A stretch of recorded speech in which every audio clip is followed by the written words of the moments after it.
बहुत समय पहले की बात है। ऊंचे पहाड़ों और घने जंगलों के बीच बसा था एक छोटा सा गांव, चंद्रपुर। ये गांव बाहर की दुनिया से लगभग कटा हुआ था। न वहां सड़कें थीं, न बिजली, लेकिन फिर भी लोग संतुष्ट और खुश रहते थे। इसकी सबसे बड़ी वजह थी गांव के पास बहने वाली एक रहस्यमयी नदी, जिसे लोग जीवन धारा कहते थे। कहा जाता था कि इस नदी का पानी कभी सूखता नहीं और इसमें जादुई शक्ति है। जो भी सच्चे मन से इसका जल पीता, उसकी बीमारियां दूर हो जातीं। चंद्रपुर में एक साहसी लड़का रहता था, आरव। उसके माता पिता बचपन में ही गुजर चुके थे। वो अपनी बूढ़ी दादी के साथ एक छोटी सी झोपड़ी में रहता था। दादी अक्सर उसे एक रहस्यमयी कहानी सुनाया करती थी। बेटा, इस जंगल के बीच एक प्राचीन मंदिर है। वहाँ एक नीलमणि छिपी है।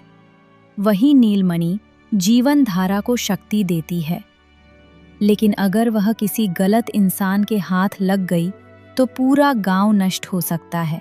आरव ये सब सुनकर मुस्कुरा देता। उसे लगता ये सिर्फ एक पुरानी कहानी है। एक साल अचानक सब कुछ बदल गया।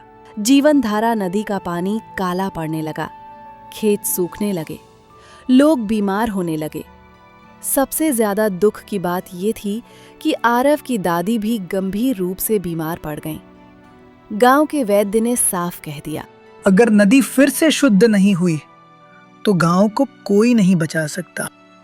उसी रात दादी ने कमजोर आवाज में कहा, आरव, अब नीलमणि को ढूंढने का समय आ गया है। डर के बावजूद आरव ने फैसला कर लिया कि वो जंगल जाएगा। अगली सुबह वो अकेला घने जंगल में प्रवेश कर गया। चारों ओर अजीब सन्नाटा था। रास्ते बार बार बदल रहे थे। तभी उसके सामने एक शेर आ गया। लौट जा, ये रास्ता स्वार्थियों के लिए नहीं। आरव बोला, मैं अपने लिए नहीं, अपने गांव के लिए आया हूँ। शेर कुछ देर उसे देखता रहा और फिर रास्ते से हट गया। आगे एक टूटा हुआ पुल था, नीचे एक गहरी खाई। तभी एक रहस्यमयी आवाज आई, भरोसा रखो, रास्ता मिल जाएगा। आरव ने आंखें बंद की और आगे बढ़ा।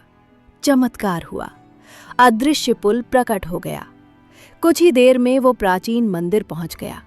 मंदिर के बीच एक पत्थर की मूर्ति थी, जिसके माथे पर चमक रही थी नीलमणि।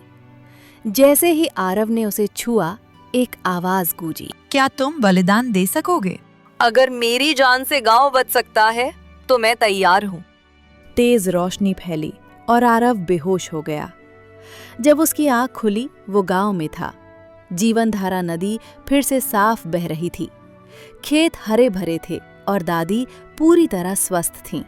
गांव वालों ने बताया कि नीलमणि नदी में विलीन हो गई, लेकिन सब कुछ ठीक कर गई।